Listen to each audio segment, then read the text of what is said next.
Existió una historia antes de Adán y Eva. Imagina abrir un libro escrito hace más de 4000 años y descubrir un relato que en algunos aspectos recuerda a una de las historias más conocidas de la Biblia. No estamos hablando del Génesis ni del Jardín del Edén. Estamos hablando de Mesopotamia, la tierra donde nacieron algunas de las primeras ciudades de la historia. Mucho antes de que existiera la Biblia tal como la conocemos, los sumerios ya escribían relatos sobre dioses, la creación del mundo y el origen de la humanidad. Uno de esos relatos menciona a dos figuras fascinantes, Enki y Ninhursag.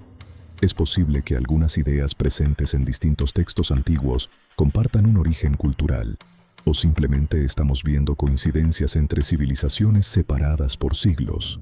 Hoy recorreremos una de las historias más antiguas que han llegado hasta nosotros y veremos qué dicen realmente los investigadores sobre ella. Hace más de 5000 años, entre los ríos Tigris y Éufrates, surgió una civilización extraordinaria. Los sumerios inventaron sistemas de escritura, construyeron ciudades, levantaron templos gigantes y comenzaron a dejar por escrito historias que antes solo se transmitían de forma oral. Gracias a esas tablillas de arcilla, hoy conocemos algunos de los relatos más antiguos de la humanidad, y entre todos ellos, hay uno que sigue despertando la curiosidad de historiadores y arqueólogos, la historia de Enki y Ninhursag. Pero antes de entenderla, debemos conocer a sus protagonistas. En la mitología sumeria, Enki era el dios asociado al agua dulce, la sabiduría y la creación. Ninhursag era una importante diosa vinculada con la tierra, la fertilidad y la vida. Uno de los relatos más conocidos sitúa su historia en un lugar llamado Dilmun, un territorio descrito como puro, abundante y libre de enfermedad. Ese detalle ha llamado la atención de algunos investigadores, porque recuerda en ciertos aspectos a la idea de un paraíso.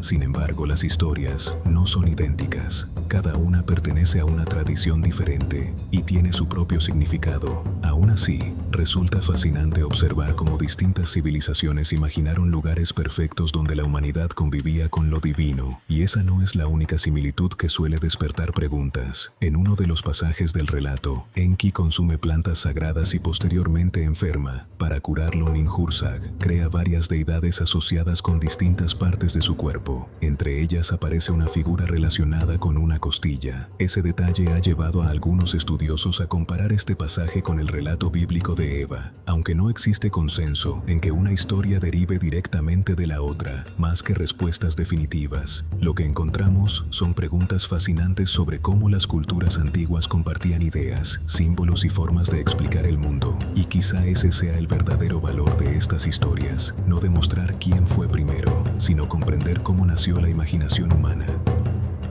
Durante miles de años imperios nacieron, imperios desaparecieron, lenguas enteras dejaron de hablarse, templos quedaron enterrados bajo la arena, pero aquellas antiguas tablillas de arcilla sobrevivieron, esperaron pacientemente siglo tras siglo, hasta que alguien volvió a leerlas, y entonces ocurrió algo extraordinario. Las voces de una civilización que desapareció hace miles de años volvieron a hablar. Quizá nunca sepamos con absoluta certeza cuánto influyeron estos relatos en las historias que llegaron después, y quizá esa ni siquiera sea la pregunta más importante, porque el verdadero tesoro de Mesopotamia no está en demostrar quién contó una historia. Primero, está en recordarnos que, desde el inicio de la civilización, la humanidad siempre ha mirado al cielo buscando respuestas, siempre ha intentado explicar de dónde venimos, por qué estamos aquí, y qué lugar ocupamos en este inmenso universo. Las respuestas cambiaron, los nombres de los dioses cambiaron, las culturas cambiaron, pero las preguntas siguen siendo exactamente las mismas, y quizá dentro de miles de años, alguien encontrará los rastros de nuestra propia civilización, leerá nuestras historias, intentará comprender en qué creíamos, qué soñábamos, qué temíamos, y descubrirá que nosotros también estábamos haciendo exactamente lo mismo, buscando respuestas, porque antes que ingenieros, antes que exploradores, antes que reyes o conquistadores, fuimos narradores, y tal vez sea precisamente eso lo que realmente nos hace humanos, porque las civilizaciones pueden desaparecer, los imperios pueden caer, pero una buena historia puede sobrevivir miles de años, y quizá la próxima historia que cambie tu forma de ver el mundo ya esté esperando, escrita en alguna piedra, oculta bajo la selva